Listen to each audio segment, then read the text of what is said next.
in the kingdom, bringing people in. And when they come in, nurturing them. Because you think that people come in the door and they sit down and they'll just grow. Now, I don't know if anyone's ever tried to grow anything before. Some plants, you can drop a seed literally on top of the ground and it'll dig roots into the ground and it'll just grow. Sunflowers are kind of like that. They're very hardy plants. They'll grow, they'll drop their own seeds, and they'll sprout again the next summer. You practically need no help.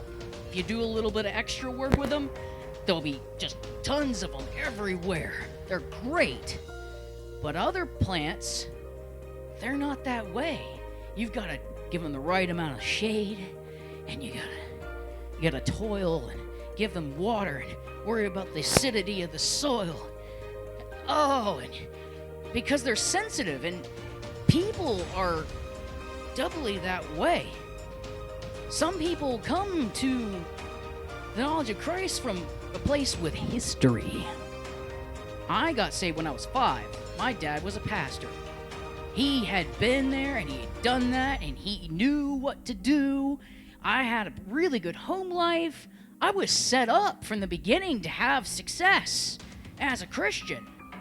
And I still had my problems. So if someone comes in and they've been through some stuff and you expect them to get saved and then just walk into the church and then their problems are just going to go away and everything's going to be fine, that's not reasonable. So if you know of people that, one, are out of church and are saved, or they're unsaved, or whatever, they're baby Christians, or they're on the verge of accepting Christ,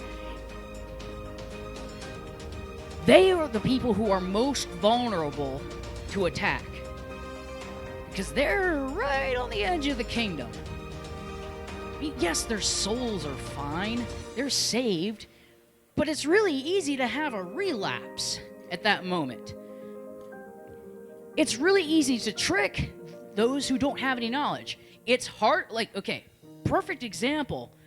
If someone in the early church didn't have any knowledge of the Old Testament, because that's all they had at that point, it was pretty easy to convince them of just about anything when it came to God, Jesus. There were a lot of confusions about what was proper.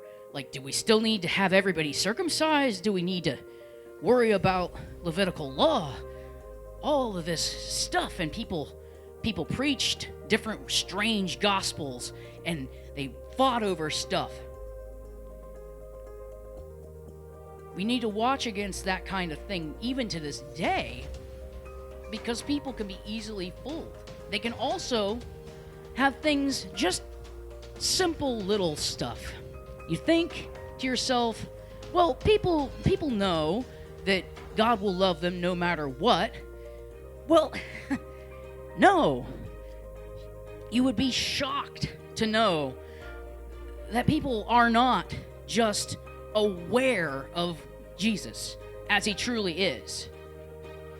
Their experience with God is so backward when you really think about this.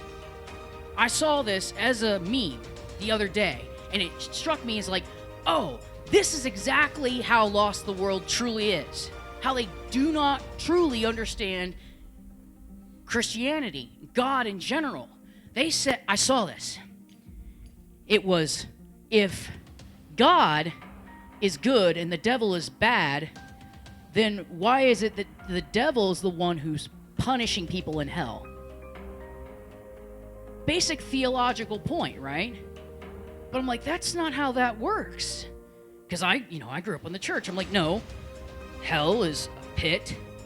It's where the devil's going to go and all the unsaved are going to go. It's not like a happy little kingdom for the devil to torture people in. I know that. You know that. You paid attention. Right. It's a prison. It's an eternal prison for the devil and his followers. It's not a happy place. It's not a castle for Satan. But those little theological things that have creeped in from pop culture, you think those are the things people truly believe. So those little things, they creep in. Those are the things people think that they know. They think that they know the church from outside influences. So they think they know you personally from things they've seen in movies. Like, they think we're hateful and vengeful. And they'll come to you and be like, well, you think this. No. So when we have people coming in, we need to come alongside them and just teach them factual things, but also show them how truly good God can be.